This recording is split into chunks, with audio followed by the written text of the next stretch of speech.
Houve muita conversa de que foi Netanyahu quem arrastou Trump e os Estados Unidos para a guerra. Alguém consegue arrastar Trump para alguma coisa? Minha opinião sobre isso é que isso é aquele clássico papo dos protocolos dos sábios de Sião, sabe? É um clichê total. Porque, sabe, Trump é só um pobre garoto cristão branco enganado pelo judeu malvado de nariz adunco. Ah, faça-me o favor. Faça-me o favor. Ninguém consegue fazer o Trump fazer algo que ele não queira. Meu convidado de hoje, pela terceira vez, é Abhijit Iyer Mitra, um dos principais analistas geopolíticos e economistas de defesa da Índia. Ao longo dos anos, ele escreveu muito sobre segurança nacional, estratégia nuclear e rivalidade entre grandes potências. E ele ficou conhecido por desafiar o senso comum, mesmo quando suas opiniões são controversas.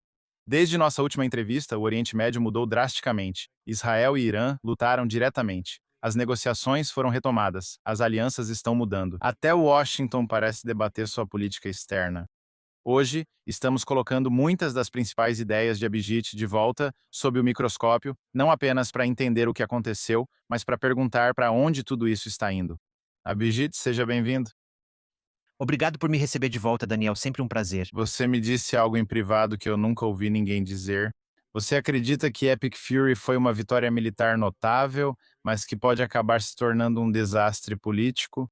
Você pode explicar isso pra gente? Então veja, se voltarmos à visão clausewitziana da guerra, o militar é apenas um aspecto em um conjunto de coisas que você chama, sabe, de vitória propriamente dita. Vitória é um conceito político. Militarmente, o Irã foi atingido, foi duramente castigado? Sim, foi. Mas o Irã conseguiu conquistar na mesa de negociações o que perdeu militarmente? Sim. Antes desta guerra, Hormuz seguia o direito internacional. Você não podia cobrar pedágios por isso e coisas do tipo.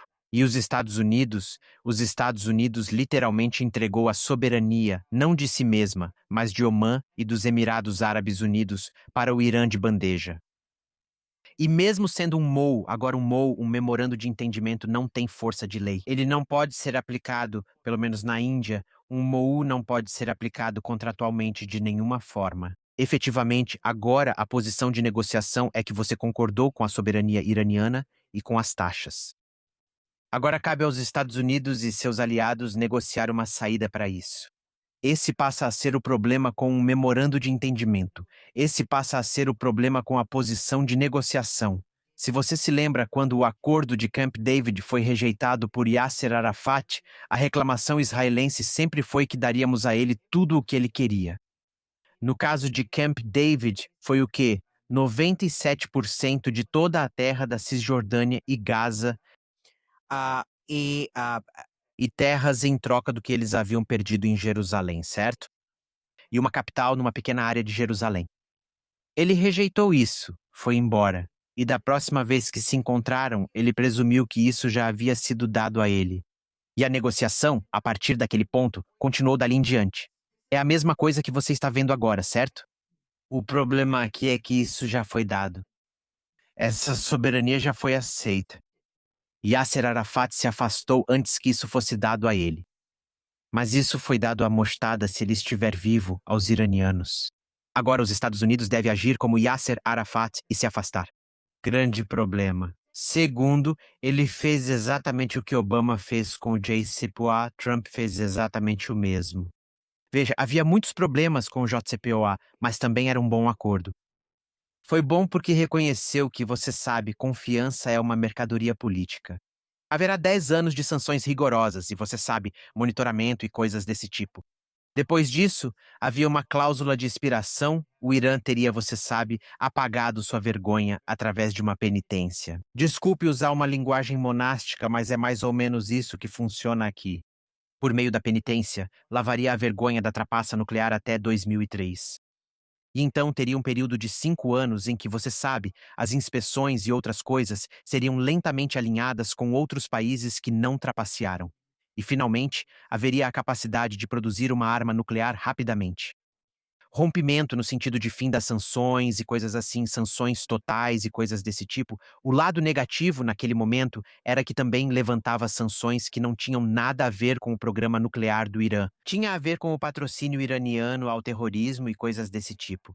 O problema é que Trump aceitou tudo isso. Então, tudo o que foi dado ao Irã voltou aos termos do JCPOA, menos todos os detalhes técnicos do JCPOA, porque não houve especialistas técnicos para negociar esse acordo. Mais soberania sobre o Estreito de Hormuz, além da aceitação de que um ataque de Israel pode levar a ataques contra nós, aliados na região que não tem nada a ver com isso.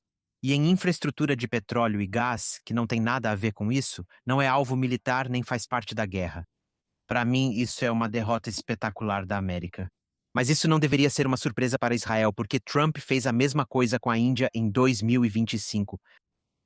Quando acusamos o Paquistão de terrorismo, ele nos sabotou e depois normalizou relações com o Paquistão e outros terroristas. Sempre me ensinaram a não julgar alguém pelo comportamento com você.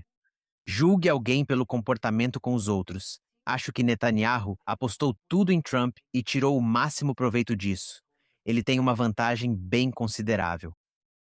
Mas você nunca deve escalar sem uma estratégia de desescalada. Eu não acho que Netanyahu considerou uma estratégia de desescalada. Você disse que acha que o regime iraniano ficou politicamente mais forte, certo? Tentaram derrubá-lo, mas agora ele sai fortalecido. Essa é sua avaliação? Sim, e eu vou te dizer por quê. Não é só a minha família que mora em Teherã, que são todos, sabe, liberais que comem carne de porco, usam biquíni e fumam maconha. Imagine esse tipo de pessoa dizendo, sabe, uma República Islâmica 2.0 talvez não seja tão ruim assim. Essas eram pessoas que até 3 meses atrás diziam foda-se a República Islâmica, e de repente agora acham que uma República Islâmica 2.0 é aceitável. Você está falando sério? O Irã é um país nacionalista, onde as pessoas costumam se unir em torno da bandeira, algo comum em qualquer estado moderno.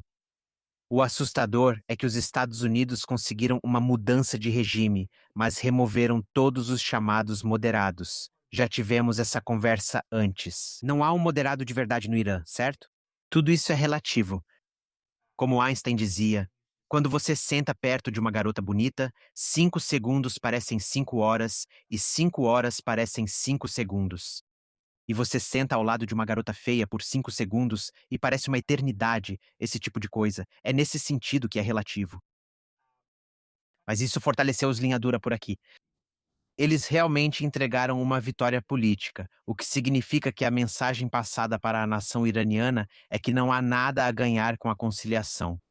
Fiquem juntos, mantenham uma postura rígida, e esse é o único caminho que traz resultados. Como você acha e você sabe, qualquer pessoa que já teve um cachorro e sabe como treiná-lo, conhece o reforço positivo e o reforço negativo.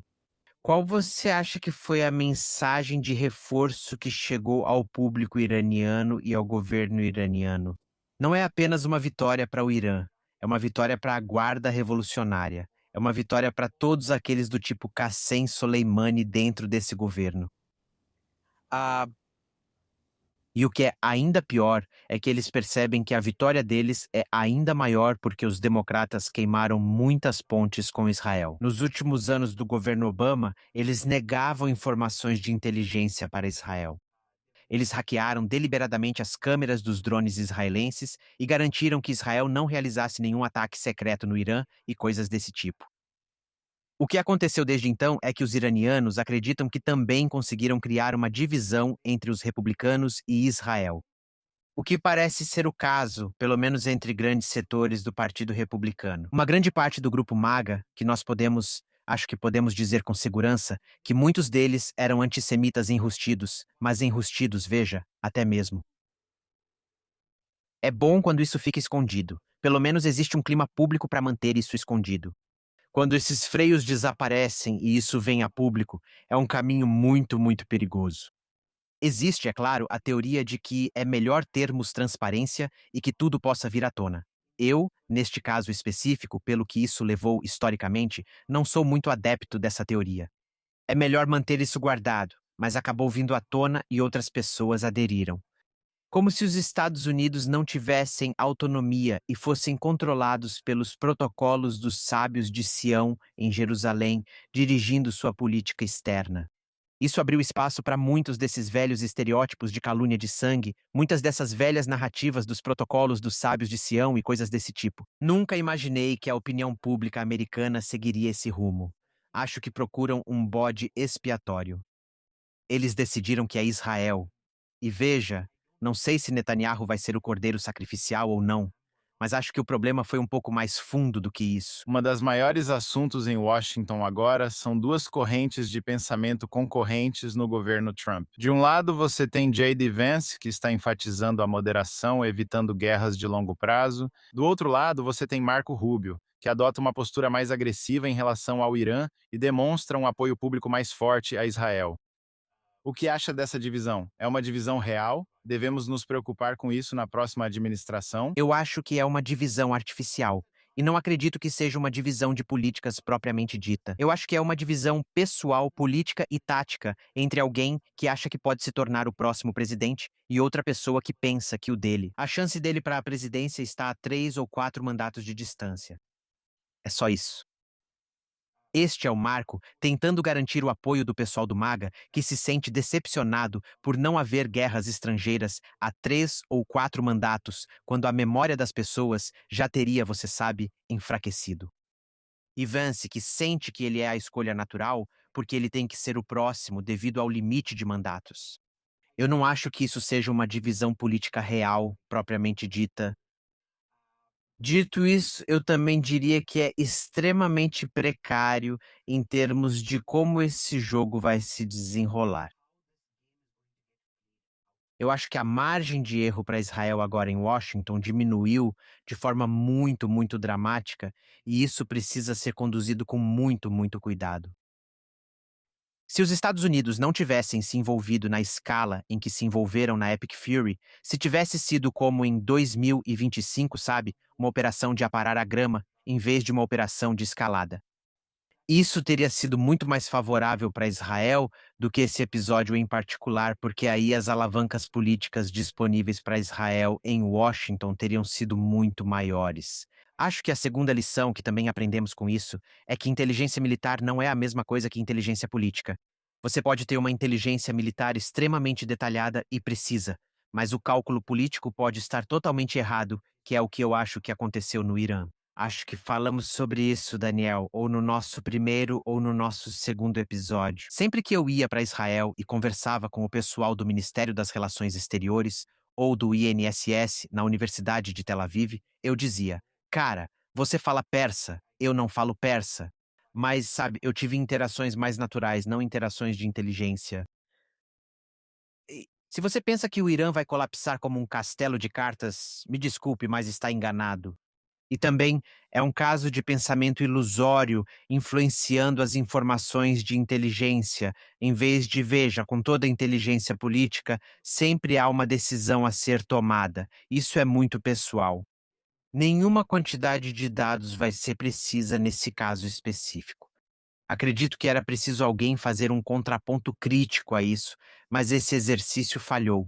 É, Agora, você também fez uma distinção interessante. Você disse que os democratas estão se afastando de Israel por causa das realidades políticas internas, enquanto alguns republicanos estão ficando mais céticos por razões completamente diferentes. Você pode explicar isso? Parece que Israel não tem aliados de nenhum lado agora. O que você acha? Há amigos de Israel entre democratas e republicanos. Estou me referindo ao movimento principal do partido. Agora, para mim, apoiar Israel sempre foi uma questão de inteligência. Se você tem mais de 120 de QI, eu acho que acima de, digamos, uns 140 de QI, você tende a apoiar bastante Israel. Entre 100 e 140, você tende a apoiar Israel de forma geral, e geralmente, abaixo de 30, você tende a apoiar os palestinos. Eu acho que houve uma diminuição geral do nível do discurso americano de forma tão significativa, sabe, por causa de coisas como a cultura woke, interseccionalidade e toda essa baboseira. Nós vimos uma grande diminuição do nível do discurso. Você viu pontos emocionais superarem pontos políticos reais e concretos. E cada vez mais os democratas, sabe, eles continuam chamando Trump de populista, mas eu acho que os democratas se tornaram mais escancaradamente populistas do que os republicanos jamais foram.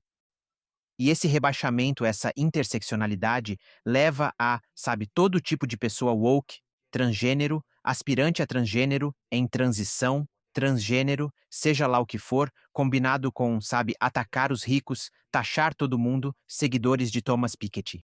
Então existe essa grande interseção de pessoas com QI baixo, sistema educacional falido, apoiadores de Thomas Piketty, escola de economia de Thomas Piketty, ah, eh, tipos interseccionais e o pessoal pró-Palestina que se juntaram e se tornou uma aliança poderosa demais para ser desfeita.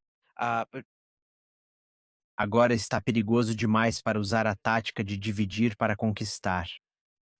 Acho que há uma necessidade muito séria agora de quebrar a interseccionalidade. Acho que nenhum de nós viu os perigos disso tão claramente quanto está ficando evidente agora, porque o problema então passa a ser, por exemplo, os muçulmanos tinham um certo eleitorado nos Estados Unidos. Todos eles saem e votam. Eles são bastante vocais sobre suas preferências políticas e têm capacidade de mobilização. Você nunca vai ver um judeu sair para fazer tumulto nas ruas. Você nunca vai ver um judeu, sabe, estabelecendo uma renda muito alta. A maior desobediência civil que você veria de um hindu ou de um judeu seria provavelmente ir até a casa de alguém e gritar: "Você é um lixo". Esse é o ápice da desobediência civil para judeus ou hindus. Não é assim para os muçulmanos. Pessoas de baixa renda moram em bairros violentos e com alta criminalidade. Ah, Quando eles saem, eles realmente saem.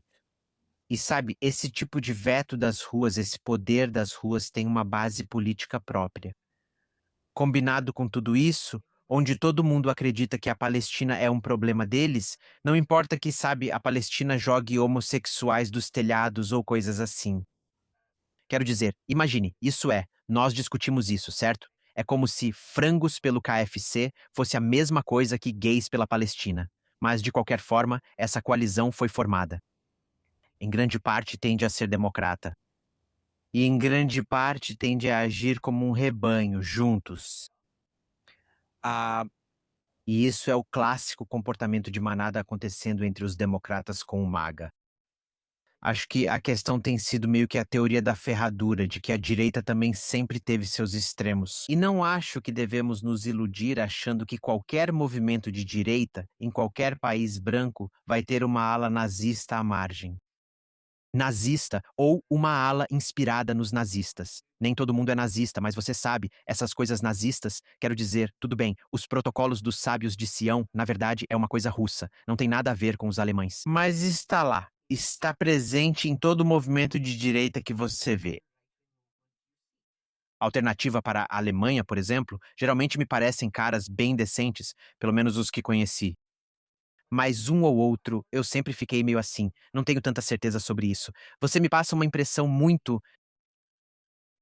Isso é crime na Alemanha. Preciso voltar para lá para a temporada de ópera, então vou me cuidar com o que falo. Não se pode chamar alguém de nazista lá sem consequências, mas você entendeu o recado. Um ou dois tem esse tipo de vibe, né? Isso vai estar lá. Não significa que todo o movimento seja assim, mas está lá. Eu acho que a força dessa esquerda pró-Palestina interseccional permitiu que muito do ódio da direita viesse à tona. E como este é um mercado de ideias, há outros que se apegaram a isso. E isso claramente formou uma base própria. É aquela teoria do yin-yang, sabe? Um permite o outro. É basicamente isso que você vê por aí.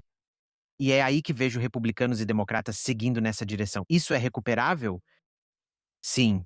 Acho que há pessoas sensatas dos dois lados que podem trazer isso de volta.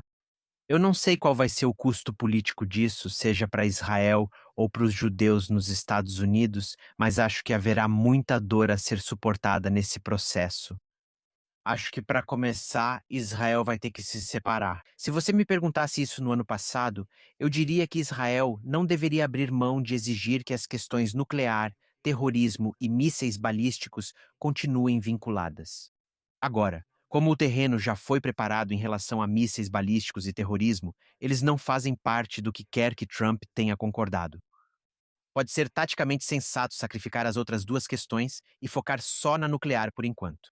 Talvez esse seja o preço. Eu não sei. Eu não sei. Você é americano. Eu não sou, na verdade, só estou te dando uma perspectiva de fora aqui. Mas esse é um daqueles momentos em que, sabe, você anda com cuidado, observa com atenção e está pronto para ser taticamente flexível. Parece cada vez mais provável que Israel vai tentar se tornar mais autossuficiente, especialmente na próxima administração. Nós não sabemos o que vai acontecer, mas à medida que eles se afastam da dependência dos Estados Unidos, é possível que passem a depender mais da Índia. Você concorda com essa avaliação? O que a Índia poderia oferecer aos Estados Unidos? A Índia pode oferecer a Israel algo que os Estados Unidos não podem. A Índia é um substituto muito pobre para Israel. Não vou depositar esperanças na Índia. Ah, tudo bem, nós temos uma política antiterrorismo muito rigorosa enquanto este governo continuar, mas se a oposição voltar ao poder, situação complicada, situação complicada. É exatamente como os democratas e com dinâmicas muito semelhantes aos democratas do lado da oposição aqui. É realmente alguém em quem você quer confiar, um país que não tem uma base industrial, um país que não tem poder de veto no Conselho de Segurança da ONU, um país que realmente não conta muito ou não pesa muito no cenário internacional. No cenário internacional, seja em termos de diplomacia proativa, seja em termos de apresentar recursos concretos, recursos reais de projeção de poder. Outra opção era a China, mas vimos até onde a China foi em termos de apoio aos palestinos. Daniel, talvez você não saiba, mas há uma foto bem assustadora na minha timeline do Twitter que eu tinha retuitado de outra pessoa. Xi Jinping literalmente fez um discurso na frente de um mapa do Oriente Médio. Não havia Israel no mapa. Não havia Cisjordânia ou Gaza no mapa. Tudo era uma coisa só. Israel mais Cisjordânia mais Gaza. Tudo marcado como Palestina. Xi Jinping é um homem inteligente. Ele sabe exatamente o que estava fazendo. E isso é assustador. Os russos não fizeram isso. Eles realmente têm Israel marcado em seus mapas. Os chineses literalmente removeram Israel de um mapa diante do qual, ou melhor, na frente do qual, seu presidente fez um discurso. Eu não acho que exista realmente um substituto para os Estados Unidos neste momento. E eu acho que esse relacionamento precisa ser consertado. Então, Israel poderia ter confiado, digamos, na França junto com a Alemanha e a Grã-Bretanha unidas? Esses três países não concordam entre si, e eu não confiaria na França. Como indiano, confiaria. Como israelense, não, devido às atitudes confusas de Macron até agora. A Grã-Bretanha sob o Partido Trabalhista? Definitivamente não. Acho que já vimos como as políticas deles têm funcionado. A Alemanha, claro, mas sabe, a Alemanha tende a se subestimar na Europa. Não vai impor nada na Europa. Agora, Você também mencionou que a Índia ficou firmemente ao lado de Israel durante a Operation Rising Lion, mas em Epic Fury parece que eles mudaram isso. O que mudou e se puder explicar qual é a visão da Índia sobre tudo isso? a primeira prioridade da Índia, veja, em Rising Lion, as populações indianas no Golfo não foram afetadas. Em Epic Fury foi afetada. Isso ocorreu apenas pelo envolvimento americano. A única mudança foi a participação dos Estados Unidos, o que aumentou os pontos positivos para Israel. Muito mais poder de fogo, muito mais inteligência, muito mais alcance. Com licença, mas isso também trouxe mais vulnerabilidade, principalmente para a população indiana local. São cerca de Z milhões de indianos no Golfo. Isso não é uma quantidade insignificante. É realmente uma quantidade enorme de pessoas lá. Acho que é mais do que a população de Israel, incluindo os árabes israelenses. Isso jamais será aceito na Índia se o sustento deles for afetado. Além disso, queríamos prejudicar o Trump de algum modo após ele ter nos prejudicado no ano passado. Em maio de 2025, quando ele basicamente deu voz novamente aos paquistaneses depois que eles realizaram um ataque terrorista na Índia, um ataque particularmente cruel, e ainda glorificou um homem que literalmente ordenou esse ataque terrorista. Para nós, isso equivale ao Ayatollah Khamenei ser chamado à Casa Branca, ganhar um beijo no rosto e ouvir que ele é incrível. Mais ou menos equivalente. Ah, Isso atinge fortemente os interesses indianos. Esse é um interesse muito importante para a Índia. Ah, Isso afetou a política externa da Índia, no sentido de que era hora de certa forma, dar o troco nos americanos. Não exatamente, mas você sabe, retribuir com um certo nível de Schadenfreude. Ah, Sabe de uma coisa? O mais curioso foi que Israel nem sequer apareceu nos comentários indianos sobre Epic Fury. Era tudo sobre os Estados Unidos, Estados Unidos, Estados Unidos. O ponto positivo para Israel no Epic Fury foi que todas as críticas negativas na Índia miraram apenas os Estados Unidos, nunca Israel. Israel não foi mencionado nos comentários. Esta não é uma campanha israelense, é uma campanha americana. Ao contrário dos Estados Unidos, que queriam usar Israel como bode expiatório, na Índia, os comentários públicos eram: Israel não está envolvido nisso. É tudo culpa do Trump. Vamos ferrar o Trump. Ah, Em terceiro lugar, destaco que a proximidade com Israel também contribuiu. A política externa indiana foi bastante moderada. Queríamos prejudicar o Trump, nós não queríamos prejudicar Israel. E é por isso que, quando o Irã começou a atacar todos os países do Golfo, o primeiro-ministro ligou para cada um desses líderes e esses ataques foram fortemente condenados. O problema, então, novamente, foi que o Irã tinha atacado indianos. Cerca de 10 indianos, eu acho, no total, foram mortos na série de ataques iranianos a vários países do Golfo.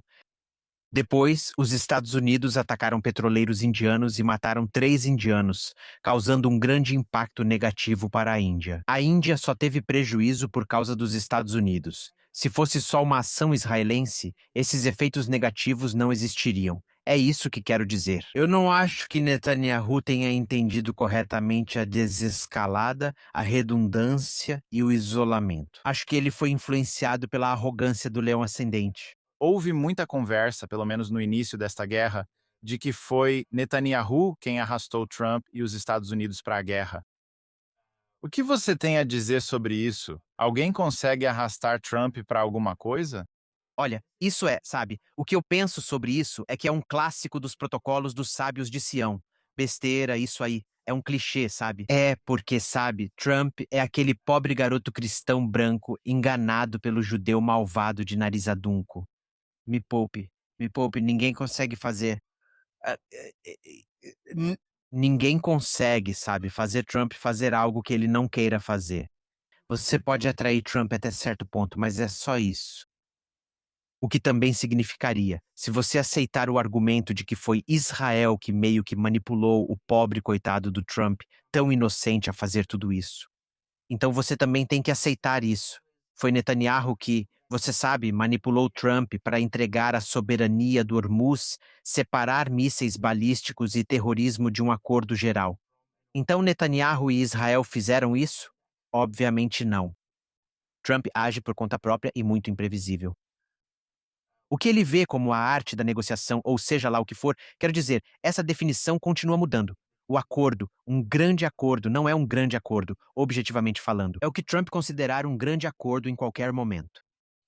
E para ser justo com ele conseguiu realizar certas coisas que não teriam sido possíveis se ele tivesse ouvido os especialistas típicos dos think tanks de Washington. Por exemplo, ninguém teria feito os acordos de Abraão. Ninguém poderia ter feito isso. Acho que ao conversar com Jared Kushner e o falecido embaixador Martin Indyk, eles disseram que vieram até nós e não nos ouviram. E Jared Kushner diz: bem, nós ouvimos eles. Ouvimos o que disseram, mas não seguimos o conselho.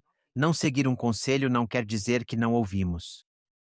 Nós apenas escolhemos um caminho diferente. Eles escolheram um caminho diferente. Eu acho que foi um caminho corajoso. E eu acho que o acordo de Abraão foi absolutamente positivo para todos, para toda a região. Eu acho que é algo fantástico. Deveria ter continuado. Ótimo. Ele também teve sucesso na Venezuela. Quem pensou que uma decapitação, como a que aconteceu com Maduro na Venezuela, produziria o tipo de mudanças para melhor que a Venezuela está enfrentando hoje? Ninguém pensou nisso. Trump pensou e tentou algo diferente. Funcionou. Acho que isso foi algo incomum para muitos. Simplesmente deu errado. Além disso, o que você acha do Trump criticar publicamente o Netanyahu e Israel? Que eles não param de revidar contra o Hezbollah. Por que eles simplesmente não conversam e param de atirar todas essas coisas que aparecem na mídia? O que você acha disso? Isso te preocupa de alguma forma? É por isso que eu digo que isso é uma vitória política para o Irã. Todo mundo está falando sobre Israel revidando contra o Hezbollah, mas ninguém está falando na imprensa americana sobre o Hezbollah ter começado os ataques. Perceba, você não pode revidar. Como assim eu não posso revidar? Tudo bem dizer que eu não posso atirar, mas você não pode dizer que eu não posso revidar. Onde está a pressão equivalente sobre o Hezbollah para parar de disparar foguetes e de realizar ataques? Um ataque do Hezbollah a Israel também violará o cessar-fogo? Tem que ser. Tecnicamente, se você olhar para aquele memorando de entendimento de 14 pontos, ele diz cessar fogo. Quando diz que o cessar-fogo se estende ao Líbano e ao Iêmen, isso também significa que o Hezbollah está vinculado a ele. Os Houthis estão vinculados a ele. Por que não é assim? Acho que Israel está fazendo um péssimo trabalho de relações públicas ao não enfatizar que o Hezbollah realiza todos os ataques neste caso, enquanto Israel apenas reage. Não ajuda o Netanyahu a parecer agressivo. Às vezes, até os agressivos se fazem de vítima. Netanyahu não sabe fazer isso bem. E o tweet horrível do Ben Grieve não ajudou. Sabe, isso foi bem no meio de tudo isso. Isso foi tipo, sabe, foi como um cholent de Shabbat que deu errado, apimentado demais com pimenta ou sei lá, e de repente alguém resolve jogar bacon nisso. Logo bacon. Foi isso que Ben Gvir fez. Ele colocou bacon de porco em um cholent de Shabbat perfeito. Por quê? Por que fazer isso? Sério, ele não podia dizer isso discretamente? Precisava mesmo postar aquele tweet idiota? Para aqueles que não viram, o que foi que ele disse? Para quem não viu, ele falou isso porque um soldado israelense foi morto. Acho que 2 ou 3 soldados israelenses foram mortos. Ele disse que para cada mãe israelense que sente dor, 1000 mães libanesas sentirão a dor. Nós não vamos parar até que... Você não pode dizer isso. Você não pode dizer isso. É ilegal. Proporcionalidade, por qualquer definição, matar 1000 para cada 3 mortos não faz sentido. Esse é o problema. Talvez apenas 20, até mesmo 20 pessoas sendo mortas podem ter uma influência desproporcional na seleção de alvos do Hezbollah. A formulação foi grosseira. Ele poderia ter dito, por exemplo, vamos atingi-los com força. Nós vamos... O Hezbollah vai sentir a dor da castração, mesmo que você queira usar essa palavra, mas não 1000 por 1. Você não pode dizer isso. Era ilegal em vários níveis e aspectos, e não falo da lei religiosa, pois por ela é justificado. Falamos sobre a lei internacional moderna, assunto esperado de um ministro no Twitter. E veja, isso só deu combustível para todo teórico da conspiração que vem dizendo: nós sabemos que Israel não faz ataques em massa. Nós sabemos que Israel tem sido muito cuidadoso ao atacar Gaza. Sabemos que tem sido proporcional porque, surpreendentemente, todo prédio que atingimos apresenta explosão secundária, indicando geralmente presença de munição. Mas lembre-se, você também tem que lidar com a opinião pública que não acredita nisso. E um tweet como esse, você sabe, é o gatilho. Uma pessoa em posição de autoridade, integrante do gabinete israelense, literalmente realizando o sonho de todo teórico da conspiração. Para citar Talia Hom, foi pior do que um crime, foi um erro. Agora, O que você tem a dizer sobre as negociações entre Israel e o governo do Líbano? Você acha que isso pode influenciar as ações do Hezbollah ou é apenas algo puramente simbólico? acho que houve aquele momento ideal em que o presidente Michel Aoun realmente decidiu, junto com o exército libanês, que iria desarmar o Hezbollah. Acho que esse era o momento para Israel ter se envolvido, levado isso muito a sério. Aliás, estou falando isso em retrospectiva. O Hezbollah é uma organização muito forte, dissimulada e insidiosa. Ainda assim, talvez não tivesse dado certo. Prefiro muito mais que libaneses lutem entre si do que um israelense lutar contra um libanês que enfrenta outros libaneses. Isso só traria mais má publicidade, o que não é preciso agora. Esse era uma daquelas situações ideais onde o exército libanês poderia ter sido colocado contra o Hezbollah se tivesse sido feito da maneira certa. Isso é, eu acho, algo que o mundo ocidental, não só Israel, o mundo ocidental, a ocidentosfera, comete esse erro. Muitas vezes, onde há granularidade, onde existe uma granularidade política que pode ser explorada para dividir para governar, acaba se consolidando. Uma invasão do sul do Líbano, olha, não estou discordando da lógica militar disso. A lógica política disso? Ponto de interrogação. E você sabe, temos a história para analisar. A última ocupação do sul do Líbano foi produtiva militarmente? Sim, deu uma zona de amortecimento para o norte de Israel. Sim, inegavelmente. Foi bom para os cristãos libaneses? Sim, foi. Politicamente, foi um desastre. Por que repetir um desastre? Isso não é cometer um novo erro. Novos erros, totalmente compreensível. O problema é repetir um erro antigo, onde se você realmente conversar com os libaneses hoje, todos vão fingir. Os cristãos libaneses hoje, eles fingem, nunca cooperamos com Israel. Sério, literalmente, Israel veio e salvou a sua pele nos anos 80. Vocês estavam sendo massacrados pela OLP e pelas milícias muçulmanas. Mas é uma amnésia coletiva, sabe? E eles dizem: todos nós nos opusemos a Israel. Nunca aglomere seus inimigos, sempre divida. Como eu disse, para citar Talia Hong novamente, pior do que um crime é um erro. Militarmente, com certeza. Mas, novamente, quero separar o fato de que todo esse podcast que estamos fazendo hoje se baseia no fato de que vitórias militares enfáticas podem, na verdade, ser politicamente desastrosas. Conversei com alguns especialistas militares há algumas semanas e ele argumentou que, para o Irã, o Hezbollah é mais importante do que suas próprias ambições nucleares. Você acha que eles estariam mais dispostos a abrir mão de suas ambições nucleares do que abrir mão do Hezbollah? O que você pensa sobre isso? Não, veja, acho que estão ligadas. O exemplo da Índia com o Paquistão prova isso. O que ocorre entre Índia e Paquistão é que o Paquistão tentou 3 vezes, assim como os países árabes tentaram destruir Israel 3 vezes. O Paquistão tentou 3 vezes, falhou e concluiu que não é igual. A Índia está acima, o Paquistão abaixo, não conseguimos mudar isso. Então, o que fazemos? Recorremos ao terrorismo. O problema do terrorismo é que toda vez que você pratica terrorismo, você recebe uma resposta convencional de volta. E é aqui que a cabeceira atrás de mim se torna bem útil. Então, para proteger essas ações, ações subconvencionais, você precisa de um guarda-chuva nuclear aqui. As ações do Hezbollah estão essencialmente ligadas ao programa nuclear. Elas não são separadas do programa nuclear. O programa nuclear existe para dar cobertura ao Hezbollah, e as ações do Hezbollah existem para validar o programa nuclear. Eles são inseparáveis. São como gêmeos siameses. O Irã não vai priorizar um em detrimento do outro. Eles são inseparáveis do ponto de vista iraniano.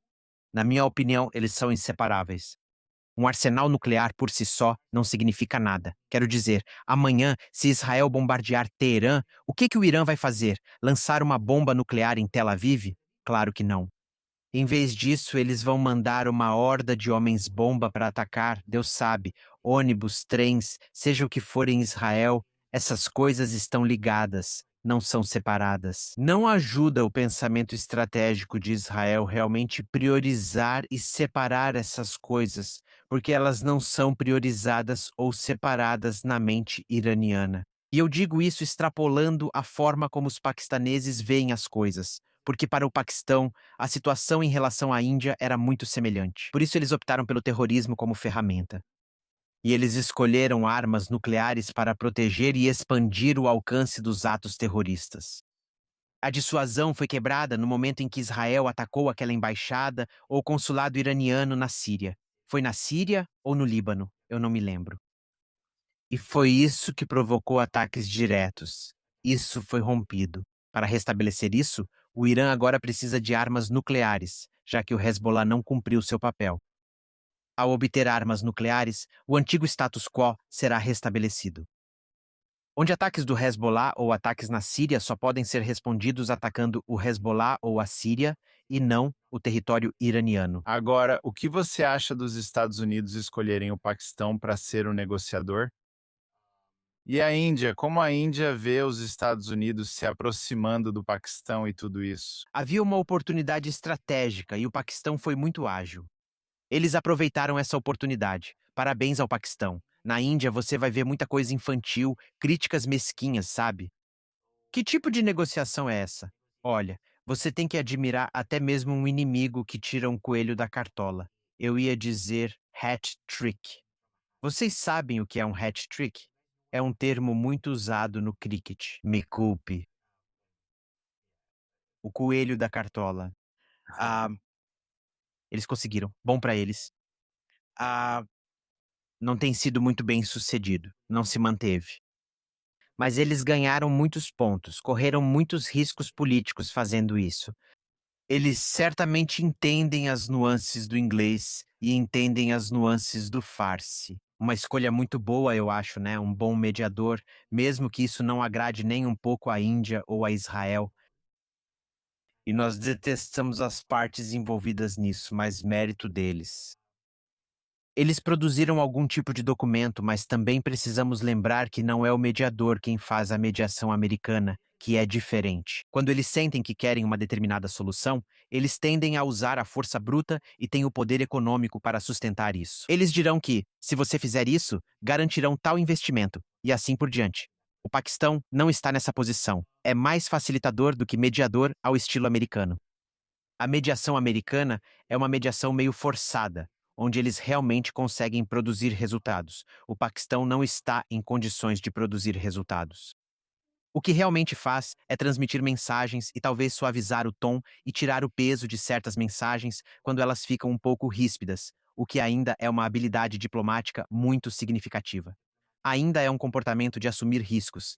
Então, parabéns para eles. Isso. Hoje, estamos vendo pessoas sendo investigadas ou presas por falas na internet em países como o Reino Unido e outros lugares da Europa. Acabei de saber que, em 2018, você foi preso por algumas postagens nas redes sociais. Esta é a terceira vez que estamos conversando. Eu não sabia disso. Analisando hoje, anos depois, o que essa experiência te ensinou sobre liberdade de expressão e o poder do Estado? E o que você acha sobre essa experiência e sobre o que estamos passando agora? Olha, a única coisa que aprendi foi que você não está na prisão porque o Estado não quer que você esteja na prisão. Quando qualquer Estado quiser que você esteja na prisão, por qualquer motivo, você estará na prisão. Acho que Lavrent Beria disse isso para Stalin. Mostre-me o homem e mostrarei a lei. Esse é o clássico em toda a história. Achávamos que a civilização ocidental sabia disso. Ela se protegeu disso com a ideia de que o discurso não poderia ser punido, que a punição para o discurso era o próprio discurso. A punição pelo discurso não era física, mas isso agora está desmoronando. Mais uma vez, foi a esquerda que conseguiu isso. Discurso de ódio, cultura do cancelamento. A cultura do cancelamento trouxe consequências para o discurso, que nunca deveriam existir. É isso que fazem. Eles começam de forma inocente, devagar, devagar, devagar, até ganhar força.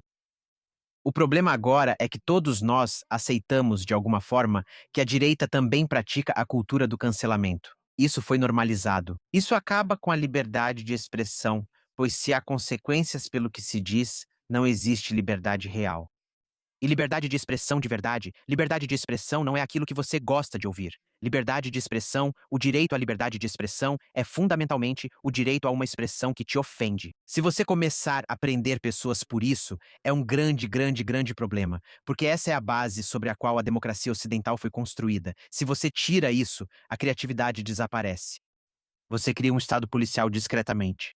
E, no final das contas, o que é discurso de ódio? Quais são os padrões judiciais para discurso de ódio? Veja, a lei de Brandenburg nos Estados Unidos determina o que é incitação. Tem que haver uma ameaça específica contra um alvo específico para que isso ultrapasse o limite de incitação. O que é discurso de ódio? Não existe um padrão judicial de discurso de ódio que eu já tenha lido que, de qualquer forma, o torne algo tangível. Eu sinto que Deus me livre, as leis comecem a punir as pessoas com base no que alguém sente, porque esses sentimentos vão mudar. E, portanto, o limite da lei vai mudar. O limite da punição vai mudar. Dizem que toda democracia planta sua própria destruição. Acho que é isso que vemos. Acho que há necessidade de uma mudança radical por aqui. E veja bem, quando toda aquela merda estava acontecendo depois do 7 de outubro, o tipo de porcaria que víamos pedindo a morte de judeus, isso nunca foi considerado discurso de ódio. Não houve consequências. Eles atenderam ao critério da lei de Brandenburg, mas nada ocorreu. Então você vê um enfraquecimento da lei concreta e um fortalecimento de punições baseadas em sentimentos intangíveis. Muito, muito assustador. Essa experiência te deixou mais cauteloso ao falar ou mais decidido a defender a liberdade de expressão? Na verdade, não. Eu sempre defendi a liberdade de expressão. Mas essa experiência me ensinou a alinhar bem os argumentos. Não diga nada até ter tudo em ordem. Deixe uma margem de manobra. Aprendi isso. Escolha bem suas batalhas. Você acha que as democracias estão se tornando menos tolerantes com discursos ofensivos ao longo do tempo? Porque a esquerda controla as ciências humanas. 99% da literatura de ciências humanas é escrita pela esquerda. Há um viés sistêmico a favor da esquerda, que sabe o que fez e faz isso por interesses políticos próprios. E o resultado final é que as democracias estão deslizando nessa direção sem perceber, porque a direita não parece entender com clareza seus próprios princípios fundamentais. Sim, enfaticamente sim. É. Quero dizer, pelo menos no Reino Unido, parece que há um grande duplo padrão. Se você falar contra o Islã ou os imigrantes e coisas assim, eles vão te prender, mas se for o contrário, parece que eles deixam passar. Quero dizer, o que você acha que é mais perigoso hoje em dia? O discurso de ódio ou os governos que decidem o que é considerado discurso de ódio? O simples fato de agora termos que pensar em punir alguém simplesmente pelo que diz, o simples fato de estarmos tendo essa conversa, Daniel, é assustador. O que alguém diz nunca pode ser punido. Só existe uma regra para as liberdades de expressão, a incitação.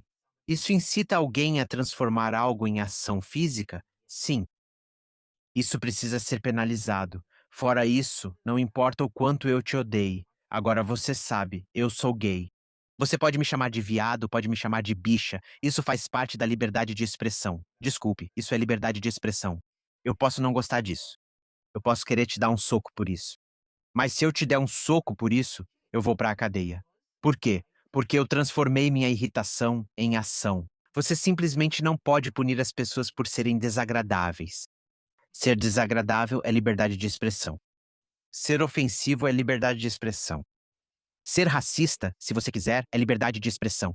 Ser homofóbico é liberdade de expressão. Ser antissemita é liberdade de expressão. No momento em que você não aceita isso e começa a categorizar e ficar fazendo distinções minuciosas, esse é o começo do fim. Mas de qualquer forma, ninguém me escuta.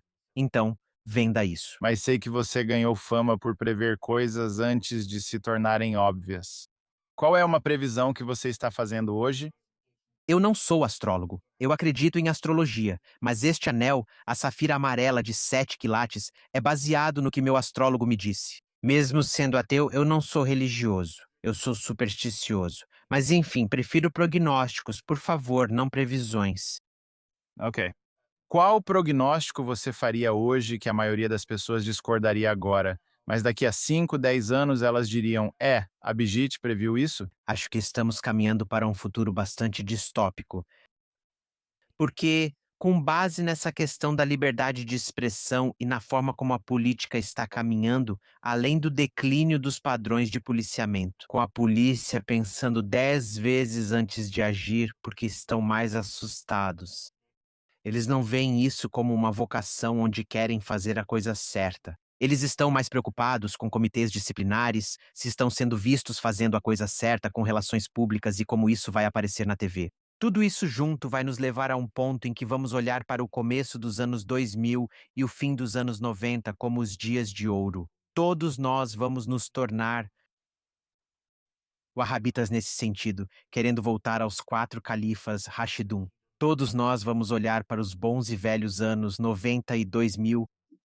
Todos nós vamos nos tornar Abdul ibn Wahhabs. Certo. Abhijit, agradeço pelo seu tempo, como sempre. Realmente aprecio a conversa e espero falar com você novamente em breve. Você é mesmo um sádico, Daniel. Isso foi tão sombrio e melancólico. Ah,